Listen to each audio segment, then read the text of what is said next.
boys and girls. Okay, this is video number 4. So, you spent some time now thinking about all your planning of your setting, your global reasons, your details, your examples. You've planned your transition words and your strong word choices. So now it's time for us to talk about your conclusion. Okay? The conclusion might possibly be the most important part of your whole paper. Because without a good conclusion, you're not exactly telling the people who are reading your paper, why did you give reason number 1? Why did you give reason number 2? Why did you give reason number 3? What do they have to do with anything? This is where you pull it all together. And so, like, for example, in a paper that was talking about Mother Teresa, we talked about how she was generous and self-sacrificing. At the end of the paper, I might want to say, the reason why I chose to talk about Mother Teresa and why she was such an important person is because someday I'd like to be just like her. Now, I don't know. I don't know if you want to be or not, but, and even if you didn't want to be, that still makes an excellent ending, doesn't it?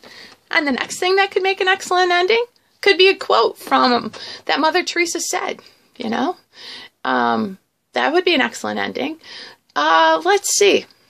Another excellent ending could be a message that you give the people that are reading your paper, or you could tell them a lesson that you learned, and let's see, or a connection that you have. Like if you like this story, you might want to read this, or if you're interested in this topic, you might be interested in another topic that you share. Most importantly, this is how you wrap up your paper. And you wrap up your paper by restating your prompt. Why did you write the paper in the first place? You have to tell the people that have read your paper at the very bottom, why did they just read all these points? What was the most important thing? Well, this paper is an explain why paper. So, at the bottom of your page, when you come to your conclusion, you should explain something. And you should restate, I was explaining this and this is why. Or, in gymnastics, my favorite activity is the bars, and this is the reason why. Explain it. Or maybe you're going to choose to do it the other way. Explain why not. Okay. It doesn't matter which way. You can explain why or explain why not.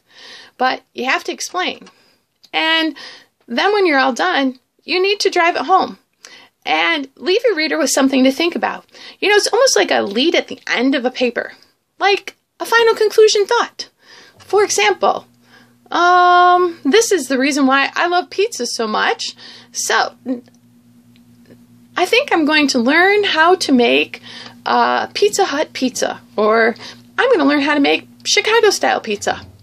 Or something like that. Or have you ever had Chicago-style pizza? The bottom line is you leave your readers with something to think about. That's what makes an excellent ending. Or maybe you can say, I think I've decided someday I want to be a veterinarian. I don't know, because maybe your whole story was talking about animals. So you leave an excellent ending by discussing that's what you want to do when you grow up. One thing you'd never do, and I mean never, like for the rest of the school year, I seriously never want to see this on your paper again. Never write the end. And never write, well, I hope you liked my paper. No, that's not an ending. Don't write it.